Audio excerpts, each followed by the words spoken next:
when you have a conference that has the words freedom, and any conference that has the words freedom or freedoms, it immediately divides us into us and them. It begins to grade us and brings us into classes, whether we are for or we are against. I'm encouraging everybody to pay attention during these 2 days. Whether you are for freedom online or not, you're most welcome to listen and follow. There is a group, there is a coalition, an international coalition, many countries that is coming together to say we understand the freedoms that go with internet, and that we'd like to encourage more openness, more access in the area of the use of the internet. We're not just focusing on bloggers, we're focusing on the entire use of the internet. I think it's important to look at the internet as a whole, as a tool for trade, for business, for policy, for diplomacy, and at the same time it's something that you use as a tool for communicating. The internet has given us tremendous opportunities for development, entrepreneurship, democracy, and not only in the Netherlands but across the world. Kenya's not only been a place where there's been innovation and where there's an effort to make the internet accessible, but it's also playing an important diplomatic role, which we really appreciate, in bringing other African governments together here and beginning to explore the possibilities of challenging those governments who want to control content on the internet. That's essentially what this meeting is about, and we really commend the leadership of the Kenyan government and the minister in really taking a role here and making that happen. One thing that the Arab revolutions has succeeded in doing actually is to transform masses of people, especially in the middle class, in our societies, from non-believers in the internet, or what I like to call internet agnostics, into believers in the internet. And that's a lesson that our governments have learned after the Arab revolutions, and they are now trying to so-called regulate the internet. The position of UNESCO is that freedom of expression exists offline as well as online.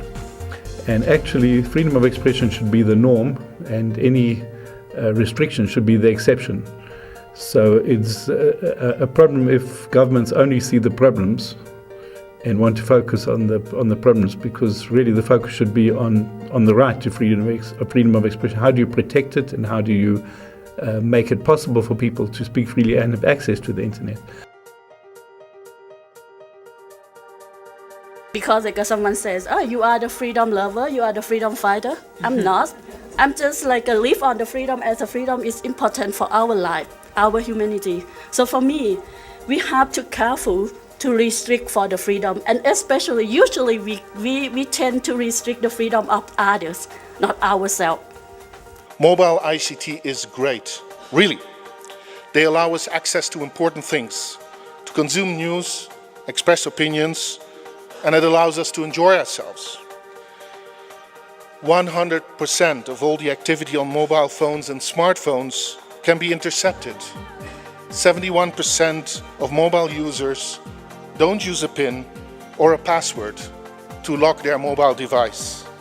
So I'm therefore pleased to announce that the UK government, through the Foreign and Commonwealth offices, has contributed £500,000, which is about $750,000, to the Digital Defenders Partnership, which has been launched by the Freedom Online Coalition today in order to offer grants to people who are being threatened through their activism online, to be able to keep the internet open when governments attempt to shut it down, to suppress democratic debate, and to develop tools that will enable peaceful democracy activists to operate safely online and to share research and lessons learned.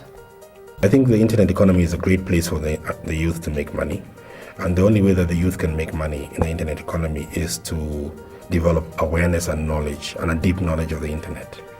You see, we found that whenever you found somebody who was successful on the internet, usually it was because they were very knowledgeable about what was possible. That was the number one factor, more than even access, more than even cost, more than even money or anything like that. Because at the end of the day, if you're not interested in something, you cannot make anything out of it. We need to understand the mechanisms of the systems of the environments we operate in, because in that understanding, then you make the appropriate decisions to create businesses. We're talking about freedom from something and freedom to do something.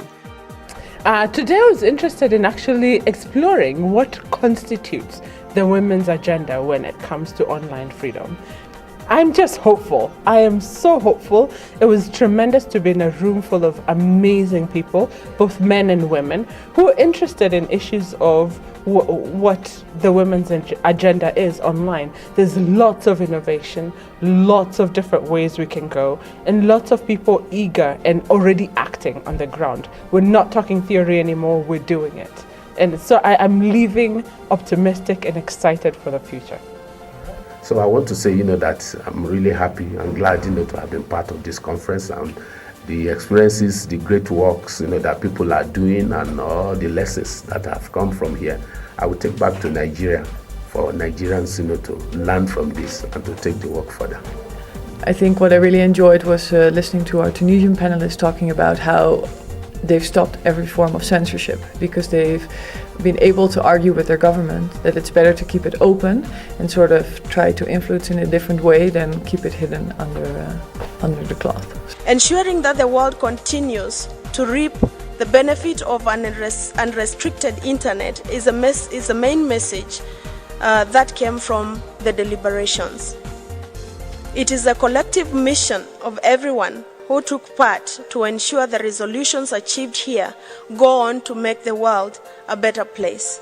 I'm happy to underscore that 17 Freedom Online Coalition partners attended. 450 delegates took part in the conference. A total of 42 nationalities were represented. 17 African countries were present.